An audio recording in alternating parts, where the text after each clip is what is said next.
Everything around me became suddenly unreal, as if in a dream. I began to float up and away from my body. Dans le box de béton également, Antoine, 21 ans et tout tassé. La veille, il a flanqué une baffe à un passant qui lui refusait une cigarette.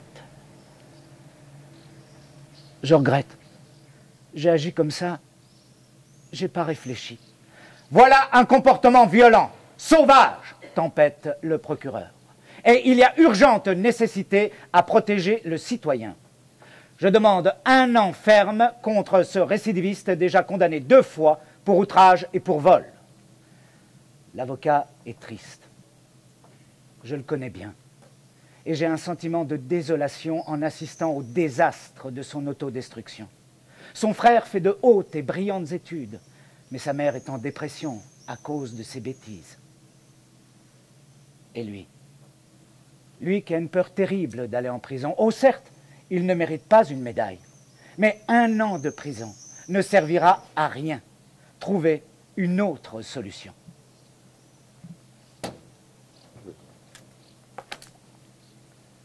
« 12 mois, dont 6 avec sursis et mis à l'épreuve. » Le personnage, c'est un conteur qui vient raconter un petit peu toutes ses comparutions immédiates. En fait, il y en a 108 des personnages, entre les juges, les greffiers, les avocats, les prévenus, tous ceux qu'on peut croiser en comparutions immédiates. Donc le personnage, il est multiple. Voilà. Et c'est un gros boulot alors C'est un énorme boulot de concentration surtout, parce que ça va très vite. Je veux dire, les affaires, comme en comparution immédiate, défilent, vont très vite. Donc je passe d'un personnage à l'autre très très vite. Voilà. Ouais. Et c'est surtout une histoire de concentration et de fluidité dans le texte pour que l'imaginaire du spectateur ne s'arrête jamais. Parce qu'il fait un gros boulot, le spectateur, du coup, aussi, sur ce spectacle. Ah. Il imagine tous les personnages que je silhouette. Cour d'appel d'Angers. Vous semblez un peu fatigué, monsieur, s'inquiète le président à la vue de John, 24 ans, œil vague et bouche béante. En effet, selon 4 experts, John est fou. Selon 2 autres, il ne l'est pas. Et les juges doivent décider s'il doit être jugé ou pas. C'est la nouvelle loi. En attendant, John est en prison.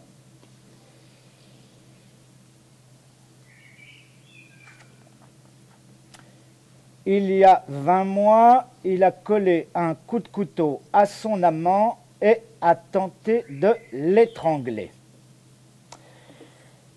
C'est assez étrange, commente le président. Et pour nous, c'est une première. Il regarde sa montre narquois. Nous attendons un de nos experts qui, nous dit-on, est perdu dans les airs. L'homme qui ne se déplace qu'en jet privé n'a pu atterrir en raison de la brume. Enfin, il arrive, orné de grosses lunettes rouges. Le premier psy vient de l'affirmer, John n'est pas accessible à une sanction pénale. Le psy aviateur n'est pas d'accord. John est un roublard. Son père lui avait conseillé de jouer à fond la carte de la maladie mentale. Il l'a fait. La tentative de meurtre, une vengeance. Il est totalement homosexuel, mais ne l'assume pas. Les homos refoulés sont les premiers à faire la chasse aux homosexuels. L'interrompt le président. Son désir homo n'avait pas l'air très présent. Sans user de termes de corps de garde, il bandait mou. Tout le monde le dit, mais parce qu'il est homo tout en haïssant ses pratiques.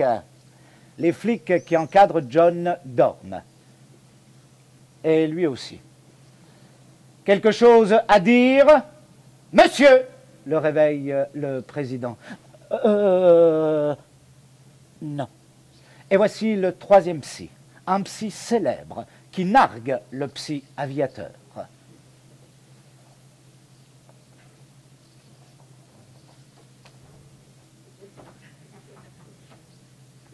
John a menti. Et alors? En quoi cela change-t-il ce qui crève les yeux? On peut être barge et mentir. Déjà bien abîmé et bourré de médicaments prescrits par un généraliste, John un jour est rentré dans un bar gay. On lui a dit qu'il était beau pour la première fois de sa vie. Il n'avait eu aucune vie sexuelle, jamais de fantasme homo. Il s'est lancé dans une homosexualité de circonstance, un troc pathétique. Il donnait du sexe en échange de gentillesse et parfois d'argent. Tantôt niais, tantôt inexpressif, totalement décalé, c'est une psychose déficitaire qui a débuté vers ses 15 ans. Si mon confrère ne l'a pas perçu, la victime, elle, l'a clairement vu. Il a besoin d'être soigné, a-t-elle déclaré. Et maintenant, au magistrat de jouer. Le fou est-il fou? Va-t-on juger le fou? L'avocat général. Ne prenons pas le risque de renvoyer un malade aux assises. J'ai été très impressionné par la clarté du troisième expert. Ah ouais. Et s'il avait été moins brillant, on aurait fait quoi? Ironise l'avocat de John. Moi, en prison, j'en peux plus, annonce John. Monsieur, quand nous rendrons notre arrêt, vous serez libéré. Enfin, je veux dire, placé sous le régime de l'hospitalisation. S'avance déjà le président. L'amant poignardé, il n'est pas là. Il veut tourner la page au plus vite, explique son avocat. Et dire que ces audiences de fous sont faites exprès pour les victimes. En fait, la pièce est construite avec 19 chroniques judiciaires qui sont des faits réels, authentiques, et 6 poèmes de détenus. Donc oui, c'est un vrai tribunal. Oui. Et le regard sur le monde carcéral de ces pièces? Alors, le regard sur le monde carcéral se fait à travers 6 poèmes de détenus, 6 textes de détenus. Et les gens sont très surpris par la qualité de ces textes et la qualité littéraire qui est dans cette écriture. C'est pas un regard sur le monde carcéral qu'on pose, c'est juste une photographie de la justice en France, en fait. C'est-à-dire comment, sans moyens, avec des dossiers qui arrivent, qui ne cessent d'arriver, on peut rendre une justice. C'est ça la grosse interrogation de ce spectacle, parce que je ne juge aucun personnage, ni la justice, ni les prévenus, je ne juge personne. Je veux juste montrer, simplement. Vous voulez montrer la souffrance des détenus? La souffrance des détenus, mais aussi l'impossibilité de rendre une justice quasiment pour ceux qui la pratiquent, c'est-à-dire les juges, les magistrats, les avocats, etc. Premièrement parce que la justice est engorgée, parce qu'en comparution immédiate, il faut aller très vite. Il y a des fois, ils n'ont même pas les dossiers. Les avocats n'ont pas les dossiers, parce que ce sont des avocats commis d'office qu'on vient de prévenir. En fait, je montre simplement l'état réel de la justice en France. C'est-à-dire une justice que même les professionnels appellent eux-mêmes une justice d'abattage. Antonio, maison d'arrêt de Nancy. Pour vous dire la vérité, elle m'a quitté. Pour être franc, je suis vacant, sans pour autant vouloir d'un nouveau présent, je ne suis pas romancier. Juste un grand brûlé par la femme qui m'a illuminé. J'aimerais vous toucher, vous faire partager nos moments passés, nos endroits préférés, vous expliquer que mon cœur brûle encore de toutes ces flammes, que tout tourne au drame. Je vous laisse imaginer toute ma culpabilité d'encore l'aimer. Je tente de l'oublier, mais son image me reste gravée. J'aimerais m'en évader, mais j'y suis encore trop attaché. C'est douloureux d'aimer une vision du passé, de la croiser sans pouvoir lui parler, de croire encore à une histoire que je ne vois qu'au reflet du miroir, de n'avoir que mes souvenirs pour me soutenir, de crier pour l'appeler, de m'échapper pour m'endeuiller, de faire la cour à mon amour dont je n'ai pas fait le tour, je n'ai vu que le contour. Au fond de mon âme, j'ignore ce qui se trame derrière cette femme.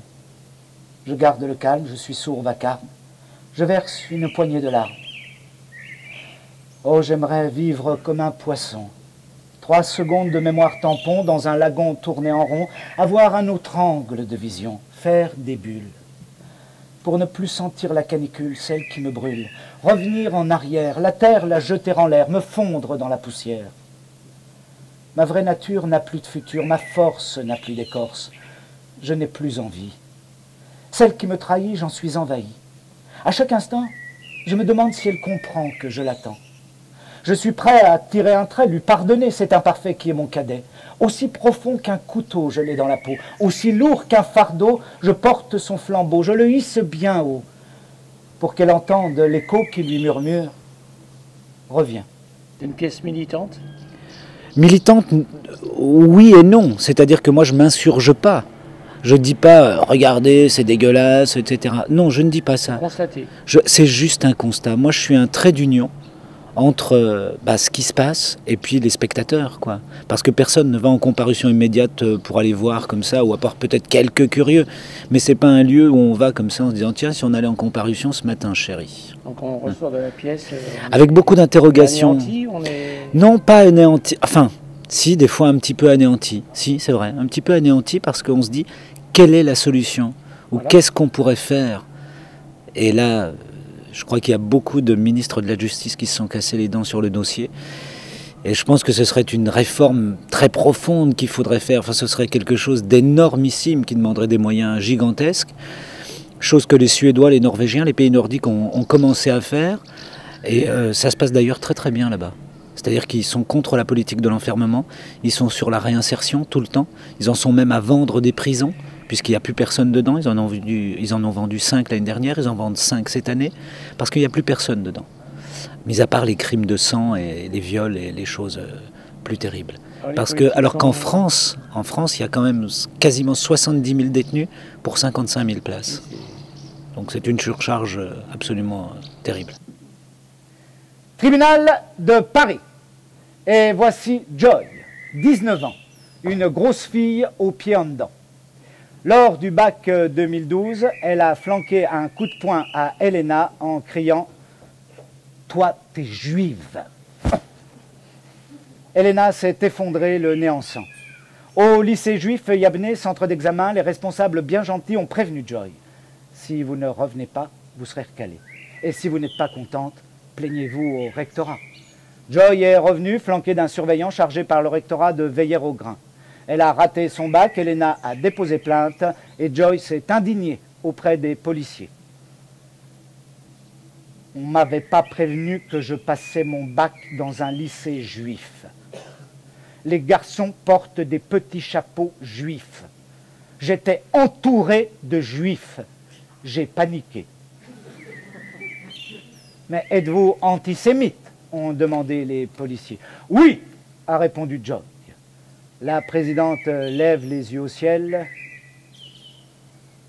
Votre voisin est juif.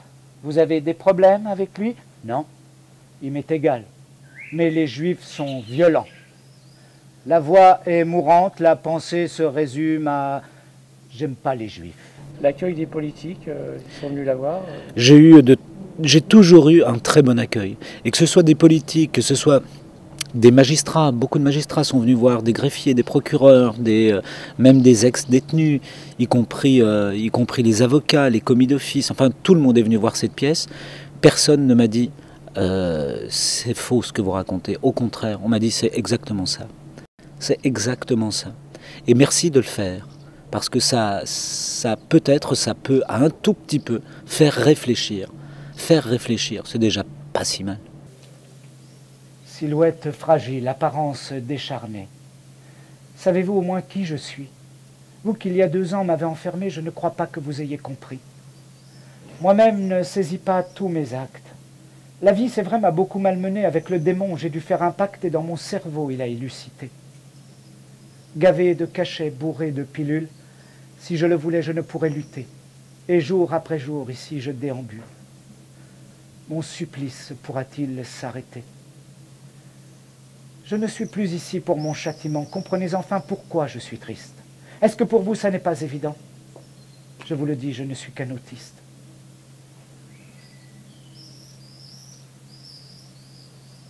Aller dehors me fait bien trop peur. Vous avez vu? Il y a plein de gens qui m'attendent pour mon malheur. Que dois-je faire? Dites-moi comment. À chaque instant, j'entends que l'on m'appelle. Sans doute on voudrait que je meure. La nuit, toutes les heures, on me harcèle. À cette seconde, je ris. L'instant d'après, je pleure. Un projet pour tourner dans les prisons? Non, non, non, j'irai pas le jouer dans les prisons parce que je ne sais pas comment ça pourrait être reçu, le fait de leur montrer ce qu'ils ont déjà vécu. L'éclat du miroir, miroir de mon moi, miroir de tes yeux. Moi qui par toi n'ai que pensée, folie ses envies, folie ses pensées. Moi qui crie ton nom, nom qui emplit ma vie, nom qui franchit les grilles, folie ce nom, folie ces grilles. Folie cet amour, folie ces beaux jours désormais perdus, perdus pour toujours. Folie cet amour, folie pour toujours. Nicole. Je connais tes pensées, la réponse aux questions insensées dont j'ai l'audace et l'impudence d'espérer faire prendre conscience. Comme toi, je les ai aussi reçues, ces notions, ces idées préconçues. Comme toi, j'étais aussi citoyen, soucieux des lois, homme moyen, être normal formé dans le moule des gens anonymes de la foule, ignorant des affres et des souffrances de ce triste monde en errance. Tu penses, ce n'est que justice. Et puis leur douleur est factice, ils ne méritent pas un seul égard, ni clémence, ni même un regard. Mais permets-moi, être du dehors, de citer une belle phrase d'alors. Dans le livre saint, je l'ai cherché. Que celui qui n'a jamais péché lui jette la première pierre. Jésus-Christ, sage, osa cette prière. J'assume ma faute, je l'ai appris. Je veux te dire, tout simplement, une erreur, et tu seras également de cette justice sous la férule. Tu seras un du peuple des cellules. Éric.